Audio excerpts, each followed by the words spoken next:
Welcome to Kibbe on Liberty. Today is kind of a bucket list interview for me. I'm talking to George Will, who has just published a book called The Conservative Sensibility. And we're having this conversation in the context of the news of the day, where the New York Times has written a massive front page hit piece on the way that a particular guy curates his news on YouTube. And is this a path towards radicalization, towards the alt-right? And all of the sort of politically correct speech police type narrative we're hearing today. And it's interesting to me that the New York Times, the most legacy of legacy media outlets, the place where you were forced back in the day to get your opinion and to get your ideas and dictated to from the top down by the very smart people at the editorial page of the New York Times, that they're now going after social media, which has democratized and decentralized the way that we curate content. Places like YouTube, which is epicenter to that revolution. So part of it is what we talk about with George Will in the context of public choice theory and James Buchanan, where special interests, establishment media in this case, are using their platform to go after the competition. But I think there's a bigger problem, because both the New York Times and YouTube and Google and Facebook, fill in the blank, whatever it is, they are clearly part of the woke culture. They think that you can actually decide what is good speech and bad speech. The most noxious version of that, and George Will's book is actually an antidote to that, is that they want to take down historical content about, say, Nazis. So how do young people learn about how dangerous Nazism is, how dangerous Nazi Germany was, how fascism fed this idea that people didn't matter, unless you can actually go back and learn your history? Because you're not going to get it from the New York Times. You're not going to get it in school, but you could, back in the day, like 2 weeks ago, get it on YouTube. You can't do that anymore. So part of what we have to do is learn history and understand how this stuff actually works in practice. How does fascism work in practice? How does socialism work in practice? And oh, by the way, if you're wondering why YouTube shouldn't ban certain videos, I confuse Nazi propaganda with KKK propaganda, A Birth of a Nation with, what's it called? Triumph of the Will. Triumph of the Will. I got to go back and watch those movies again, and I probably can't because YouTube banned them.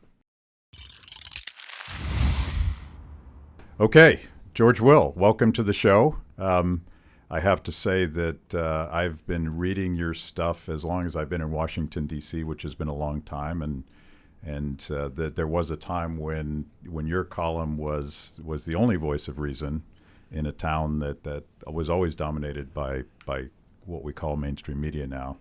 So it's an honor to have you here. Thank you for being here. Glad to be with you. Maybe you'll appreciate this story. I bought your new book, The Conservative Sensibility, which is really, I think it sort of ties the room together on all of the stuff you've been working on for a long time. I feel like you're trending a little more libertarian in your mature years, and we'll talk about that a little bit. But you might appreciate the fact that I bought this in perhaps the most progressive bookstore in America, a place called Powell's Books in Portland, Oregon, which is the epicenter. I'm surprised they had it for sale.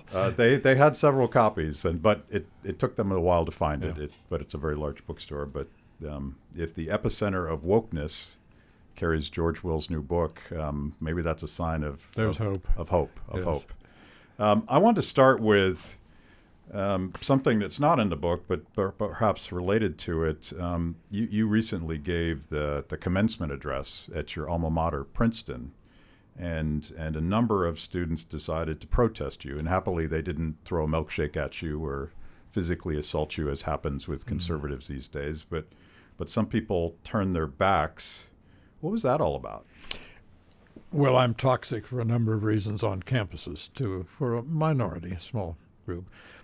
The principal one is that what I've written about Title IX and the spurious rape epidemic on campus. Yeah. The so-called 1 in 5 women in a 4-year college experience will be sexually assaulted. a survey that even the people who took the survey say is being misused. And I said such provocative things as a woman can say no before sex, she can say no during sex, she can't say no 6 months later when she decides that she had been assaulted, things like that. Yeah. But it's comes with the territory. But it's and you've noted this. It's a little bit ironic that Princeton graduate George Will is so controversial that you have to turn your back. But Woodrow Wilson, of course, Yes. is wildly lionized. Still to this day, there's been attempts to sort of recognize his history, but When not the so much. African-American students, some African-American students at Princeton, became aware of his retrograde racial views, first movie shown at the White House was shown by him. It was Birth of a Nation. He resegregated The Nazi propaganda film. Yeah. The rehabilitation of the Ku Klux Klan is what it was, and he resegregated the federal workforce and all that. When they began their protest, I offered to Princeton to come there and teach them how to really comprehensively dislike Woodrow Wilson. But they didn't take you up. They did not. But They did not. I have taught a freshman seminar last semester there on varieties of American conservatism, and it was well received. Yeah. You're not a fan of Woodrow Wilson? He's the first president to criticize the American founding, which he did not do peripherally. He did root and branch, attacking the constitutional architecture bequeathed by another Princetonian, James Madison, the separation of powers particularly, and the natural rights doctrine. Woodrow Wilson said, do not read the first two paragraphs of the Declaration. It's 4th of July boilerplate.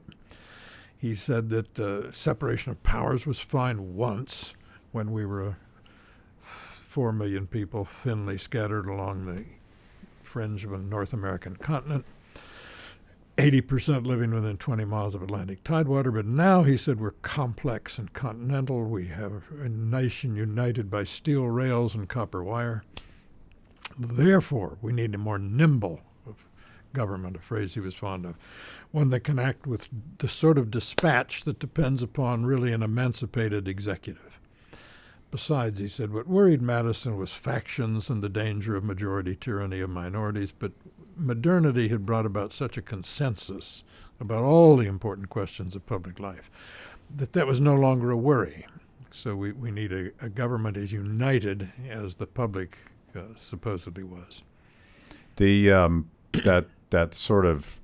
that version of progressivism, this idea that we can sort of redesign from the top down and perfect man with science, is the basis of Hayek's critique of socialism. But you know, we're having a sort of a resurgence of so-called democratic socialism. But I feel like the real enemy is that Wilsonian notion that these, you know, we can trust people in power, and if we just put the smart people in power and they can redesign things, and as others have said, nudge us in the right direction, that's what we're really fighting today. Hayek was, and Wilson was not, an adherent of Kant's famous axiom that from the crooked timber of mankind nothing straight shall ever be made. When Wilson and the progressives generally began their surge of confidence in using the state to straighten us out, science was in the air, literally in the air. Wright brothers, Marconi, Edison, Henry Ford. And the belief was that you could apply science to society if you had an elite, disinterested elite running the government. The idea of a disinterested state, which public choice theory has, I hope, retired, was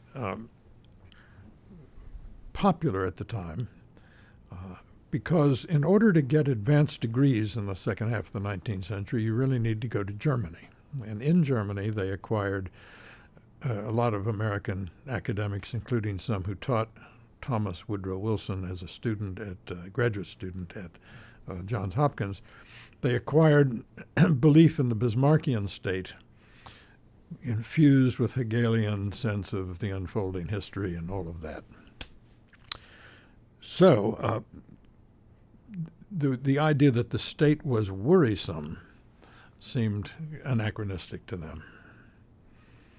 You know, it's funny, the Hegelian aspect of that, I feel like modern blood and soil conservatism, and I don't think you would mix those two words based on your definition of conservatism. I feel like sometimes I have a hard time telling between the technocratic left and the technocratic right, except for perhaps identity stuff. But yeah. but the project is the same. We're going to redesign things. Yes, the blood and soil, throne and altar, European conservatism is one thing. There is a bridge, and that is Edmund Burke, who, from an Anglo-American point of view, was an anticipator of Hayek's celebration of the spontaneous order of a free society. But in the phrase American conservatism, the adjective does a lot of work. And frankly, what it does is it says, as I say in my book, American conservatives are the legatees of classical liberalism. And classical liberalism was born in opposition to established things. The basis of American exceptionalism is precisely that we were born free, as Tocqueville said. Born free in the sense that we had no feudal past, hence no established church, hence no entrenched aristocracy. We had an exceptional revolution, one that did not promise to give us happiness, but to set us free to pursue it as we define it. We have an exceptional constitution, one that doesn't say what the government must do for us, but what the government may not do to us. And therefore, Americans are exceptionally immune to the modern pessimism that life is an enormous arena of autonomous forces and that human agency is radically diminished. So you're staunchly in the America is an idea camp.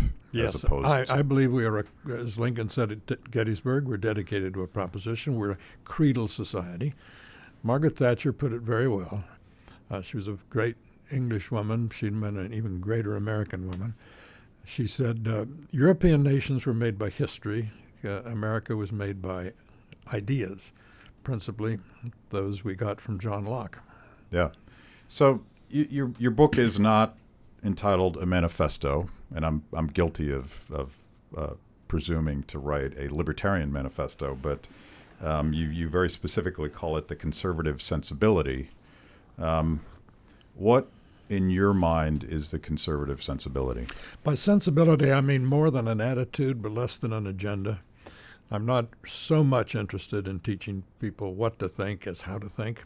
How a conservative sensibility responds to the flux of events, to the sense of openness. Virginia Prestrel, who I'm sure you're an admirer of, said the story of the Bible reduced to one sentence is God created man and woman and promptly lost control of events.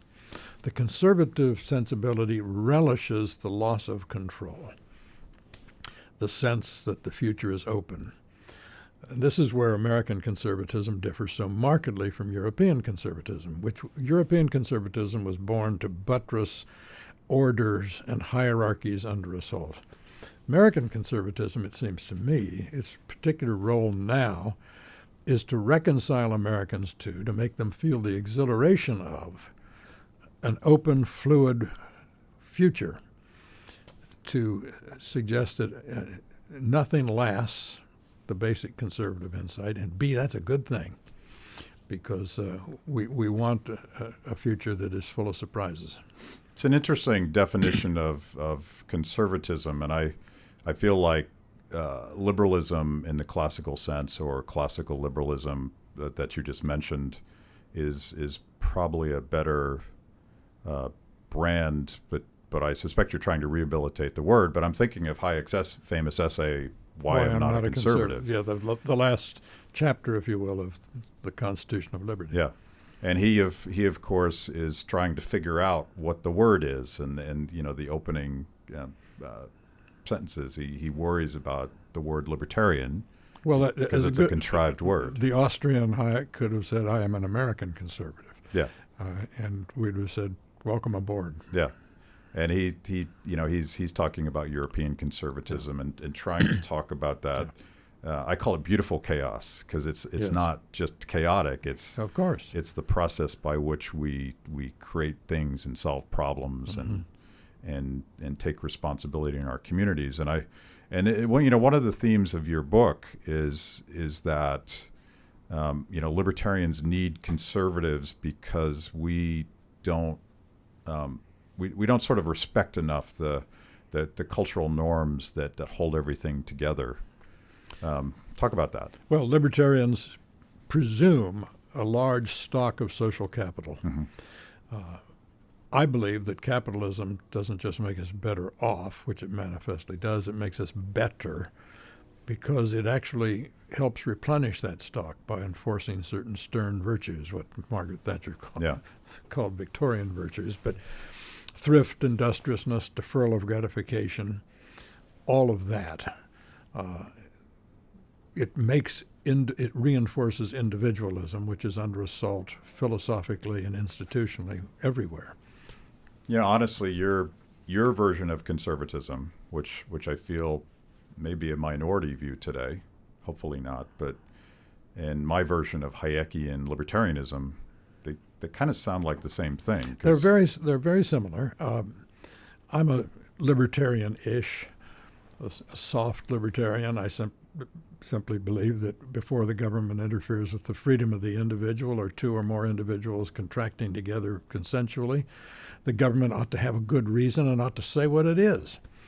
And that's why I'm for, in the chapter I have on the judicial supervision of democracy, I'm against the idea of judicial deference to majoritarian institutions. Rather, I'm in favor of engaged judiciary vigorously enforcing the fact that America is about a condition, liberty, not a process, majority rule.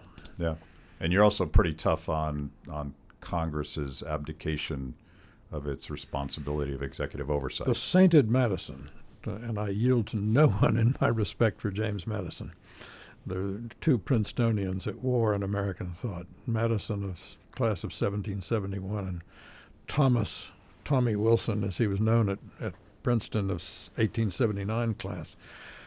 The one mistake Madison made, and there's no way he can be faulted for it, he couldn't anticipate the emergence of the modern Leviathan. He said in one of the Federalist Papers that you will see under popular government always power being sucked into the impetuous vortex of the legislature.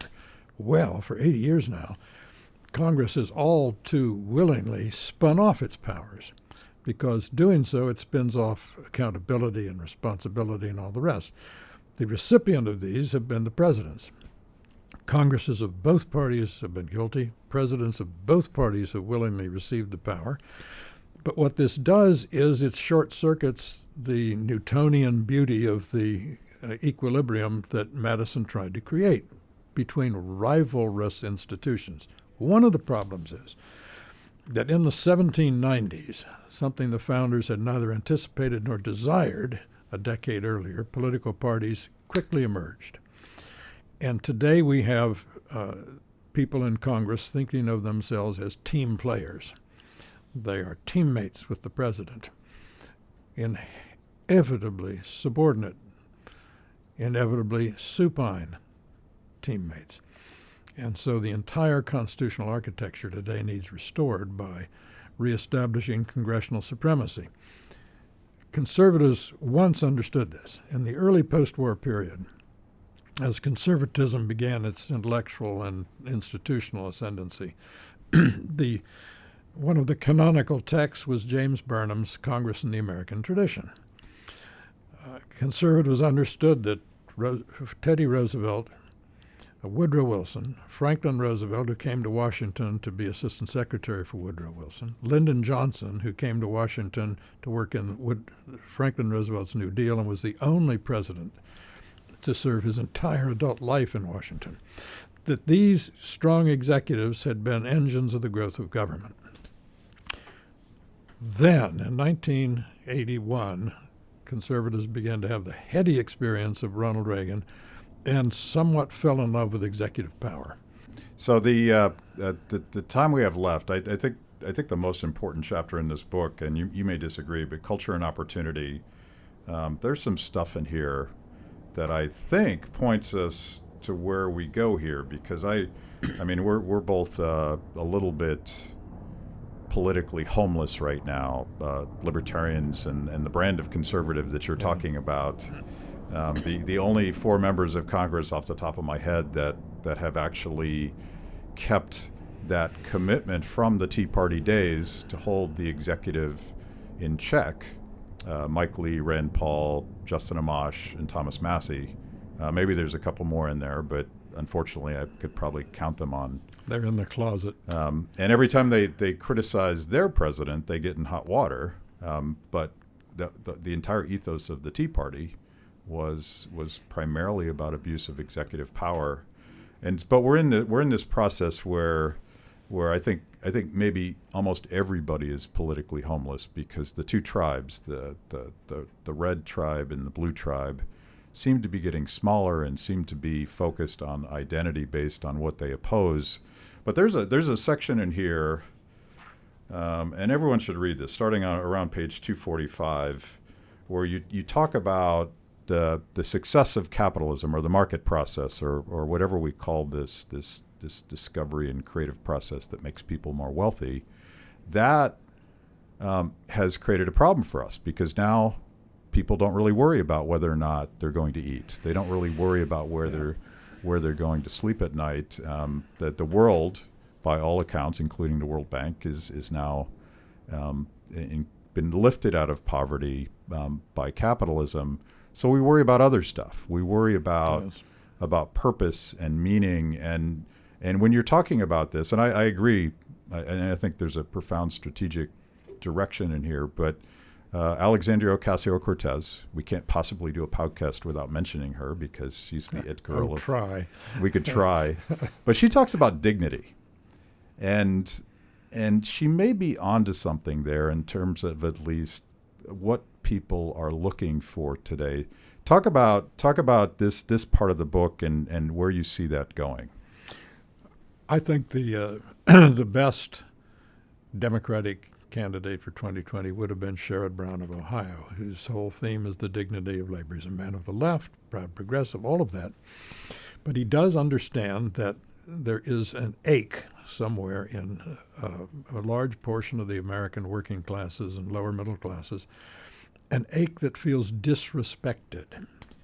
Never mind what's happened to the automobile industry in northeastern Ohio, or the steel industry in the Monongahela Valley of southwestern Pennsylvania.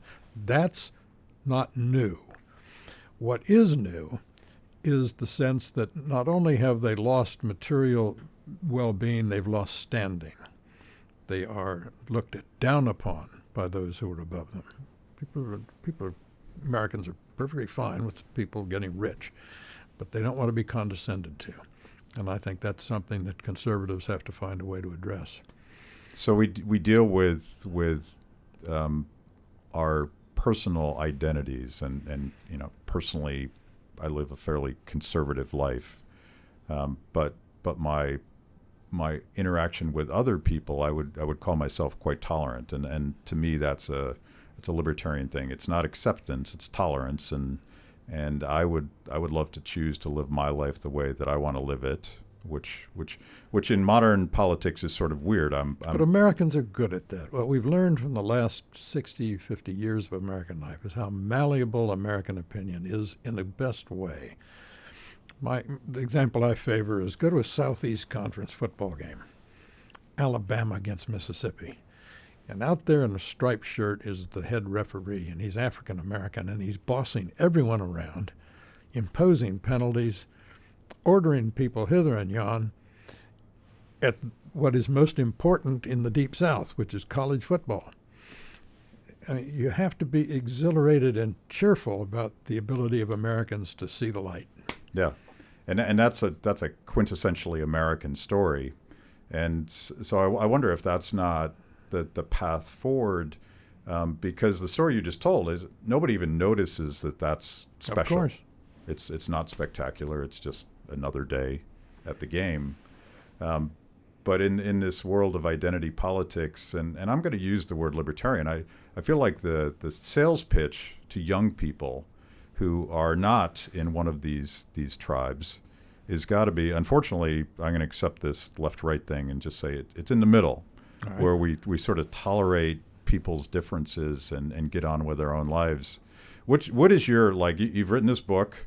It is a manifesto in the sense that you want presumably young people to read this and try to understand what a conservative is. What's the sales pitch to someone that's 20 years old buying this at Powell's Books in Portland, Oregon? Not my target demographic, basically, but my sales pitch would be the exhilaration of being in an open society. And the fact that, to use Karl Popper's terms, the open society has its enemies and they're always with us. He traced it all the way back to Plato and through Marx and Hegel, but they're always with us. People who think they can design the future, people who think that history is a proper noun with a capital H, that it's unfolding by iron logic to which we have to conform ourselves. They're always with us, and that if you really want to prosper, and a lot of young people coming of age into the job market after the 2008 Great Recession, for them prospering is not a given, then you ought to understand the enormous fecundity of freedom. And, see, aren't all these young people sympathetic to socialism? They have no clue what socialism is. To them, socialism means sociability. It means everyone being nice to everybody. Yeah. Actually, what socialism means is more government. See, Elizabeth Warren has a firm grip on a half of a point. She says, this enormous government we have, busy allocating wealth and opportunity, has become the plaything of interest groups, of factions that know how to capture it. Intense, compact, organized, articulate, confident, and well-lawyered factions manipulate the government. There is a reason why 5 of the 10 richest counties in the United States by per capita income are in the Washington area. We don't make anything but trouble and laws. We have no natural resources, but we dispose of trillions of dollars. She's right about that. Then she says, the solution is to make this intrusive government much bigger, much more intrusive, on the assumption that I guess that it's going to become disinterested. And we're all the way back to the Bismarckian state. Yeah. Well, someone should sit her down over a weekend and say, you fancy yourself an intellectual, you Harvard faculty member. Read James Buchanan, please, on public choice theory, which says simply, I'm bowdlerizing it a bit, that people in the private sector try to maximize something, usually income. People in the public sector are exactly the same way. They try to maximize something even more dangerous, much more dangerous, which is power, because it's power over you. And if you make this argument to millennials, I think they will say, yeah, we've been to the Department of Motor Vehicles, we've been to the post office. We know that if you call a pizza and call an ambulance, the pizza is going to get here first. I think they are a receptive audience. Thank you so much. The Conservative Sensibility by George Will. I actually read this book. This is a substantial piece of work here, and it took you about 3 years to write. Is that accurate? That is accurate. Yeah, I don't think I could write this in 3 years. I think it would take me longer. Time for me to tell a story for you? Yes. Well, okay. Famous story. Margaret Thatcher, after she's elected head of the Parliamentary Conservative Party, but before she's prime minister, is at a meeting of her caucus. And someone's up there and he's nattering on about the beauties of centrism and all the rest. She reaches into her capacious and justly famous handbag, pulls out a copy of Hayek's The Constitution of Liberty, slams it on the desk and says, "This is what we believe." My dream is that someday a president picks up the Conservative Sensibility, slams it on the desk in the Oval Office and says, "This is what we believe." I don't know if you noticed the helicopters passing over top of us, but this is perhaps the current president trying to disrupt this conversation, who is noticeably absent in mention in this book. And the thing I like about this book, you do mention Barack Obama and Elizabeth Warren briefly, but generally speaking, you don't cloud your story with the push and pull of the politics of the moment. This is not a Washington book. This Yeah. is a book I hope can and will be read 20 years from now. Thank you so much. Thank you.